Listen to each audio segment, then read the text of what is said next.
All right, so we have the video explanations of booklet solutions of atomic structure chapter.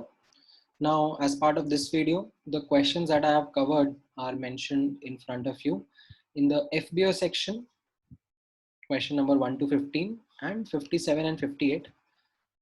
And in the FBS section, question 1 to 4 and 30 to 34.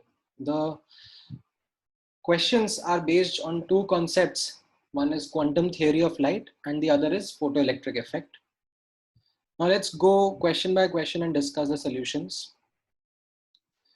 Now, the first few questions in the FBO section, they are based on general concepts of atomic number, mass number. Right? So you have a reaction in front of you where a missing species is asked, and all you have to do is balance the mass number and balance the atomic number. After this balancing, you will get the value of A and Z, which you can match with the options to identify this species. The second question talks about comparison of Q by M, charge upon mass ratio of these different particles, electron, proton, neutron, and alpha particle. Now, in case individual charge and individual mass, I have mentioned here in this table, but you do not need to calculate the exact values of charge upon mass. Okay, don't go that long approach. Don't divide charge by the mass value and then compare the values. You be a little smart about it. As you can see, for neutron, the Q by M value will be least because of the fact that charge is 0. And if you notice, the charge values are quite similar for the other particles, and mass of electron is substantially low. So the Q by M value will be highest for electron. And between now proton and alpha particle, again, you don't need to do the calculation, right? As you know that the alpha particle is doubly ionized helium plus ion. So it has 2 protons and 2 neutrons. So this means the charge is 2q corresponding to that of the protons, and the mass is almost 4m. Right? If I take mass of a proton as m and charge of a proton as q. So you can clearly see that Q by M value of alpha particle is lesser. Okay. All right. Then third question is straightforward, does not require an explanation as such. You have an anion. Anion में electrons और add हो जाते हैं. So just add the charge to the atomic number. You will get the number of electrons in the ion. In the fourth question, it uses certain atomic terms. ये हम लोगों ने booklet में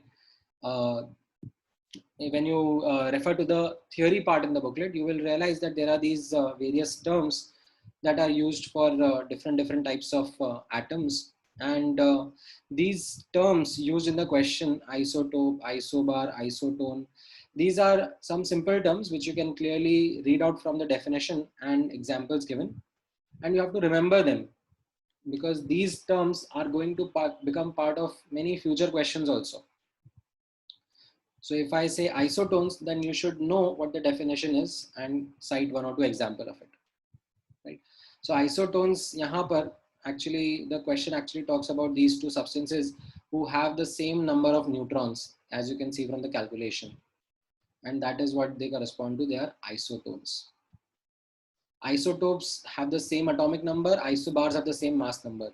Now, I'm sorry. Yeah, neither of those are present in these two atoms. All right, then the fifth question talks about beta particles. Beta particles are same as electrons. Okay, they are same. Then sixth question is based on the concept of Millikan's oil drop experiment. Then the charge is quantized. So the smallest unit of charge, you must remember, that is 1.6 into 10 raised to the power of minus 19 coulomb. And the charge that we can find is going to be an integral multiple of it. So amongst the options, you have to see which is the integral multiple and which is not. Seventh question is similar to a class example in which we talk about the number of cycles upon time taken. So number of cycles passing through a point upon the time taken, that is what frequency is. So you can see that 4 waveforms are passing through. When you look at the diagram, 4 waveforms are passing through a point, and that happened in a time period of 2 seconds. So the frequency comes out to be 2 cycles per second or 2 hertz. Then eighth question is again based on your knowledge of electromagnetic spectrum, in which visible region has been broken down into its colors, and when we spell it out as Vibgyor, it is in the decreasing order of the frequency. Red has the least frequency, violet has the highest frequency, right? And since energy is proportional to frequency, you can understand which one has the lesser or greater energy. Now, the ninth question is something that talks about Rutherford's scattering of particles. And since we have discussed this in a detailed manner in class, we understand that these deflections of alpha particles were caused by the nucleus. Then 10th question is a very simple, straightforward question, which uses the formula of wave number. However, the catch here is of units. The wave number is being asked in the unit of meter inverse, right? Whereas the data of wavelength is given in nanometer. So you do the appropriate conversion between nanometer and meter and you will get the correct answer. Right. 11th question, you don't need to solve the exact values of the energy. You just need to focus on the ratio. And since you can see energy is inversely proportional to wavelength, so E1 by E2 will be equal to lambda 2 by lambda 1. And since they are in the same units, you substitute the values and get the ratio of the energy. Then the 12th question is again a straightforward application of frequency into wavelength is equal to speed. Now in this, again, units is something which is critical. Kilohertz, kilo stands for 10 raised to the power of 3. So put everything here is an SI unit. So here don't forget that this kilo corresponds to 10 raised to the power of minus 3.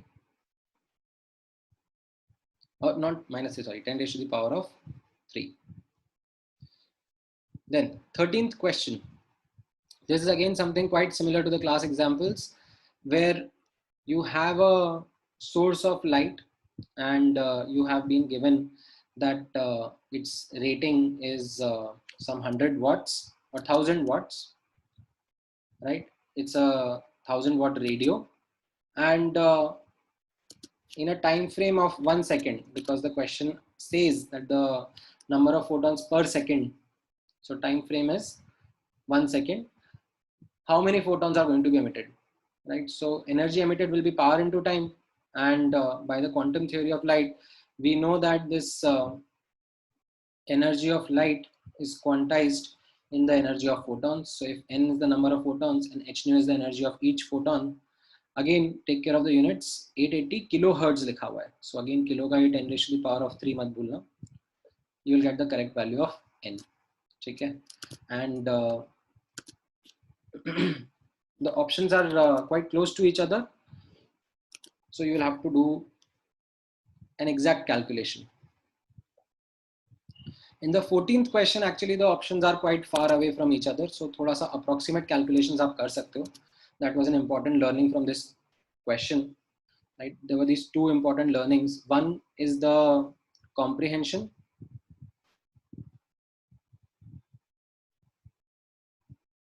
Comprehension of the language of the question, and the second is the units. These are the two important takeaways from this particular question, right? So when you read the question in the first go, it talks about a certain eye, a certain reptile, a certain brain, a certain signal, and all that kind of distracts you from the simple equation that is supposed to be there. So you have to simplify it. You have to comprehend that information and simplify it, that the frequency of light coming in, right? It is absorbed by the energy, it is absorbed by the eye, and a signal is then passed to the brain. And the energy, total energy that is required for that signal is actually coming from these photons only. So this is what forms the crux of the question, that the signal and the energy required for it comes from the photons. Now you substitute again the values in SI units.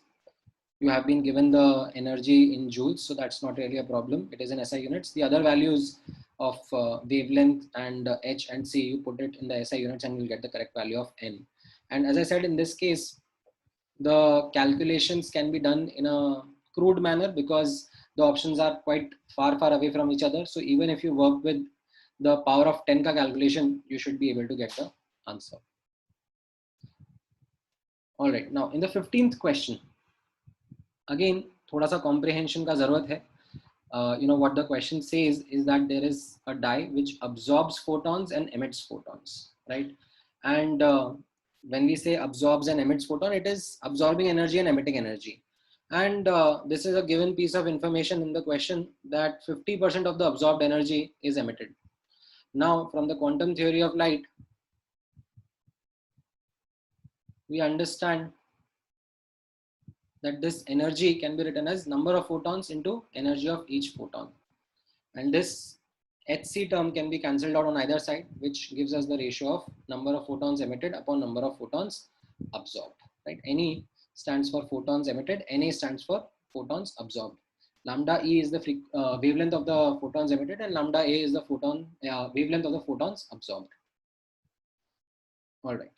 Now let's talk about these two questions, 57 and 58, which are part of the photoelectric effect experiment. The first question is pretty straightforward, right? This equation, this is the photoelectric effect equation that we have discussed quite a few number of times in our class, and how we have to substitute data in this, it really depends upon the language of the question, what is being given. So if you read the language of the question, you have been given frequency of photons. So you write energy of photon as h nu. And you have been given threshold frequency. So you write the work function as h nu naught, right? And based on that, you substitute the values again, because the data is given in SI unit, and you can see the option is also being asked in the SI unit only. So you put everything and do the calculations in SI units to get the value of Ke max. 58th question is again a good question. It uses the same photoelectric effect equation, which can be then substituted. The terms in that equation can be substituted as per the data in the question. So this time wavelength of the photon is given. So energy of photon can be written as hc by lambda, and threshold wavelength of metal is given. So the work function can be written as hc by lambda naught. And since the speed of the electron is being asked, I can write that kinetic energy is equal to half mv square. Now post this, everything is math. You have to just shuffle terms here and there and get speed on one side and other terms on the other side. थोड़ा बहुत math लगेगा. Even I made a careless mistake while solving it. So जितना pen चलाओगे उतना आपके लिए अच्छा रहेगा. हवा में करने की कोशिश करोगे तो you might end up making careless mistakes. But since it's an objective question, I made a mistake and it didn't match any of the options. So I realized maybe I have done something wrong. So I went back and then found out that I made some small error. All right, straightforward. Now, once you get that expression of V, you compare it with what is given in the question, and you will find the value or find the expression for K as per the given options. All right, now let's discuss the questions from the FBS part.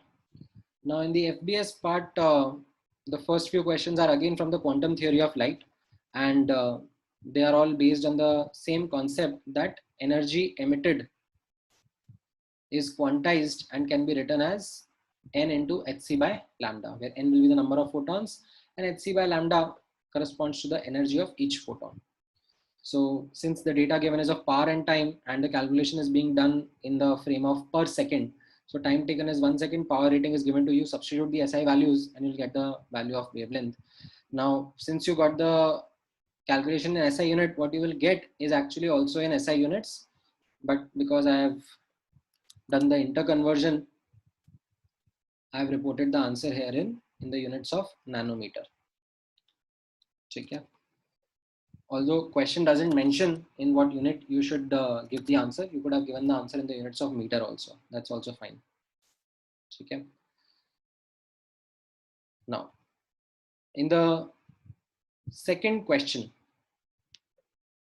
it is the same question, just एक नया यहाँ पर ऐसा एक efficiency का term और add हो गया, right? So the bulb is going to consume energy which is equal to its power rating into time taken. Okay, this is going to be the energy consumed, 75 into 1. and out of that 15% is converted into light. ठीक है, that is what is going as light का energy. ठीक है, maybe rest is going as heat or some other form of energy, I don't know, but that is the information that is given in the question, that out of the total energy only 15% is converted into light. And this light energy, as per the quantum theory of light, can be written as n hc by lambda. N means the number of photons and hc by lambda means the energy of each photon. Again, you substitute each value in SI units, you will get the correct answer of n. ठीक है, थोड़े calculations यहाँ पे subjective questions में TDS होते जाते हैं. Objective में फिर भी ऑप्शंस आपके सामने रहते हैं where you can do some approximations and match the closest one. ठीक है, उसमें भी don't make like too random और टू लाइक वेग assumptions और approximations, राइट. थोड़ा समझ के सब्जेक्टिव में, लेकिन आपको थोड़ा सा एग्जैक्ट कैलकुलेशंस करना ही पड़ेगा. ठीक है, when it comes to exams, don't worry about the data as such, because in the booklet these questions don't have really good data, but in the exam when the questions are designed, they will be given to you with more workable data, something that can be calculated or done calculations on easily, right. Then the third question is again a question which talks about a laser light, and its wavelength that is emitted by the light is given to you, and it is mentioned that within 1 nanosecond it emits certain energy, that is 0.376 joules. So the power rating should be energy upon time. So you substituted the values given to you and you got the answer in the SI units, which will be watts. Okay. And this energy, as per the quantum theory of light, should be quantized, should be equal to n hc by lambda. So you just substituted the values of hc and lambda to get the value of number of photons. Fourth question is an interesting question, right? This is a good question. It is actually an application of, you can say, what you learned in photoelectric effect.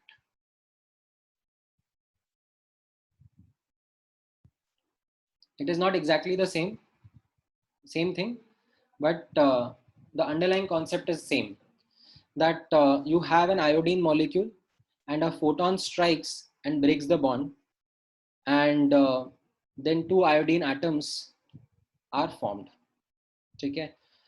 Now what is going to happen is that the photon that is going to strike is going to use its energy in two ways. One is to break the bond, okay, and the remaining energy will be imparted as kinetic energy of the iodine atoms.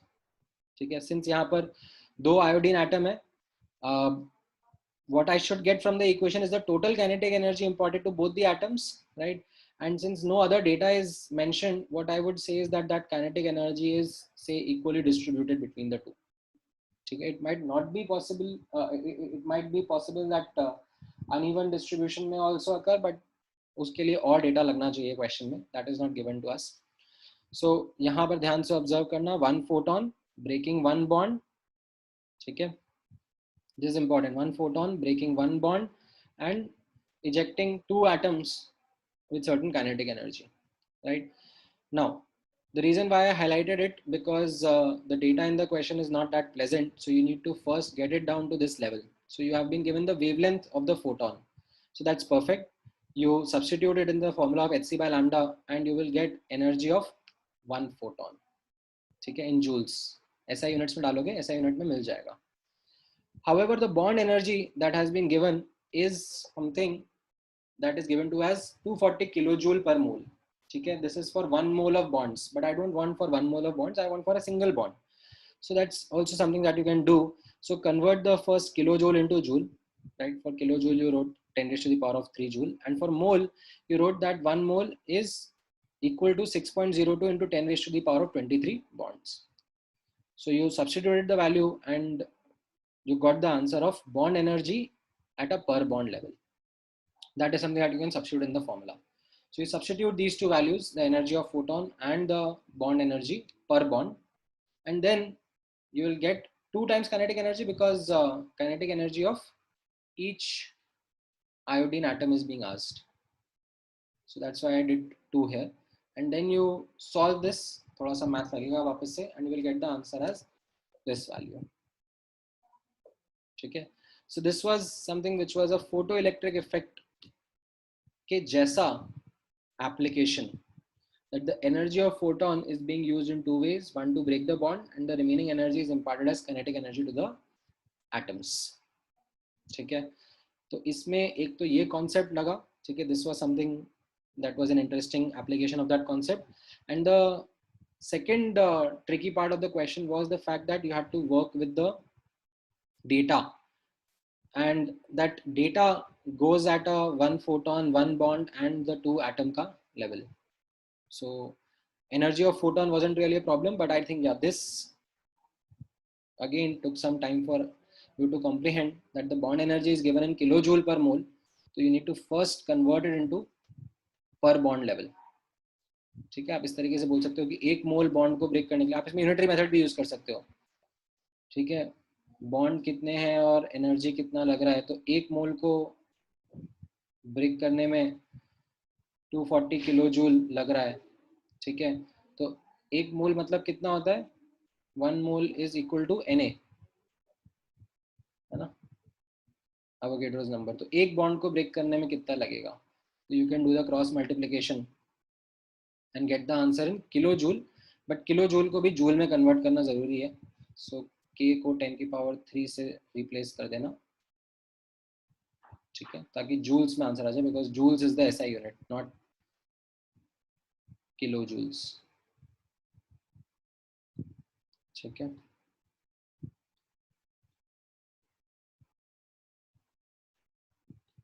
All right.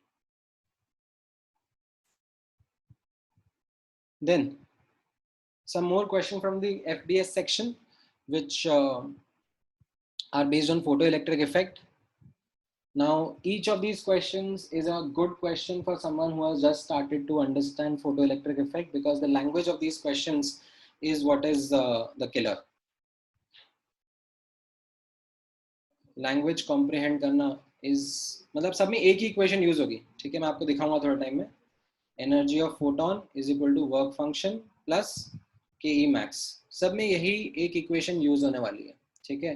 कहीं पर energy of photon को h new बोल देंगे, कहीं पर hc by lambda बोल देंगे, कहीं पर वर्क फंक्शन को h न्यू नॉट बोल देंगे, hc by lambda नॉट बोल देंगे, काइनेटिक एनर्जी को कहीं पर हाफ mv स्क्वायर लिखने को मिल जाएगा.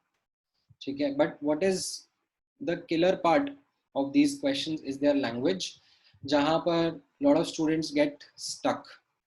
ठीक है? So let me first talk about the 30th question, in which the question is straightforward, that there is a certain metal surface and it is irradiated with some light, and a photon of minimum energy 3.97 into 10 raised to the power of minus 19 joule is necessary to eject the electron. So photon of certain energy, okay, minimum energy that is necessary to eject the electron, that has been given. So you substitute it over here, and based on that, what is given to you is actually work function. Work function is that minimum energy that is required to eject the electron. So you substitute that value and you get the idea of the threshold frequency. Okay, that work function is what is given to you, and you equate it to h nu naught, you will get the value of nu naught. Now, then the B part of the question talks about that if blue light of certain wavelength is used, so you calculate the frequency of that blue light. Sorry, my bad, it went all the way up. Let me bring it down. Yeah. So you use the frequency of the blue light and compare it with the threshold frequency. If the blue light ka frequency is greater than the threshold frequency, then yes, photoelectric effect will be observed. But if it is less than that value, then you will not see the photoelectric effect. Okay. All right. 31st question. 31st question is,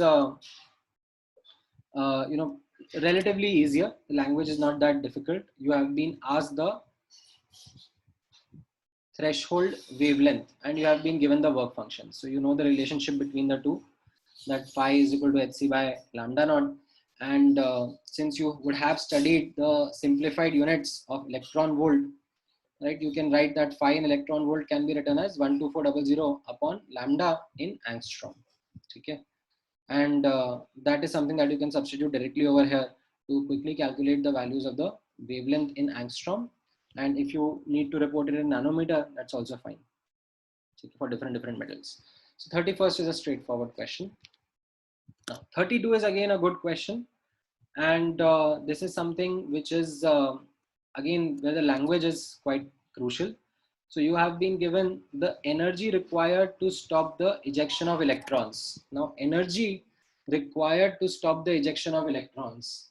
So the electrons are, or electrons possess a kinetic energy of 0.24 eV, and this much energy is going to be required to stop the electrons. Okay, so that the again read out the language of the question.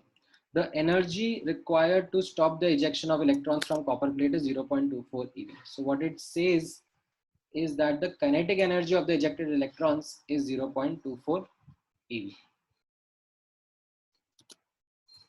Now lambda is given to you. You use the photoelectric effect equation, and you can use the energy of photon as 12400 upon lambda in angstrom to get the work function. You will get it in the units of electron volt. Okay. All right. 33rd question. Again, the language of the question is what is crucial here. Binding energy that is being spoken about in this question is actually the work function. That is the energy that is required to eject the electron out of the metal atom. Right. So you can also call it ionization energy, because after removal of the electron, what is left is an ion. Okay. So you can call it ionization energy also, or binding energy also. This is the work function, and you are being asked in the question that what will be the threshold frequency if this is the work function. So you remember the relationship between the two, that work function is equal to h nu naught. However, what is important to understand here is that this used to work again at a one atom one photon level. Okay, one atom and one photon level. So यहाँ पर जो आपको work function का data दिया हुआ है, that is given to you in kilojoule per mole. Okay. Now what you should do is you should calculate this work function at an individual atom level, right? So again, either you can use the unitary method or just do the calculation here. So यहाँ पर आप observe करना that number of atoms and the work function. So for 1 mole, okay, that is any number of atoms, the work function is 180.69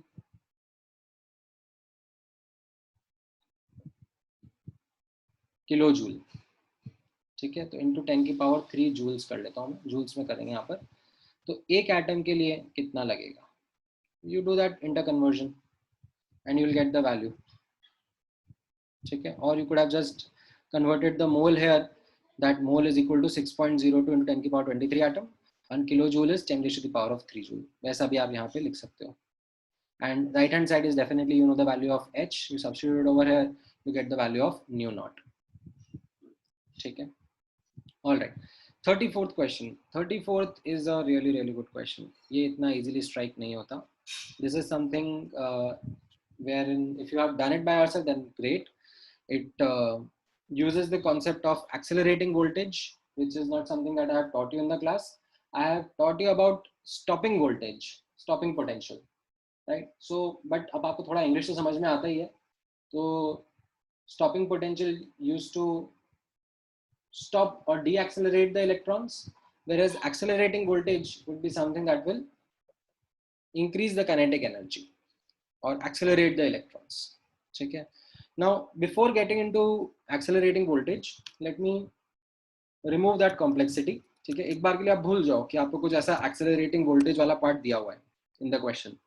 Just focus on the simple data in the question, that there is certain photon that is striking on cesium, जिसका critical wavelength और threshold wavelength आपको दिया हुआ है, and आपको kinetic energy of electrons निकालना है, ठीक है.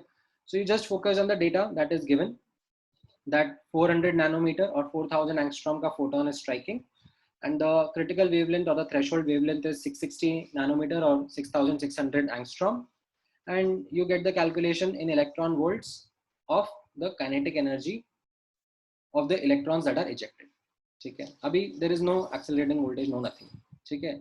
Now how do you read this? You read this in the manner that kinetic energy of the ejected electrons should be between 0 and 1.22 eV, right? This ke max, this max is what you are now going to make a meaning out of, that the maximum kinetic energy of the electrons can be 1.22 eV, ठीक है. You can have kinetic energy of electrons even lesser than that, ठीक है, and kinetic energy cannot be negative, right? So the least possible value is 0, right? So the electrons can have kinetic energy between 0 and 1.22 eV. तो यहां तक का part आपको समझ में आ गया. Now let's understand what the question is saying.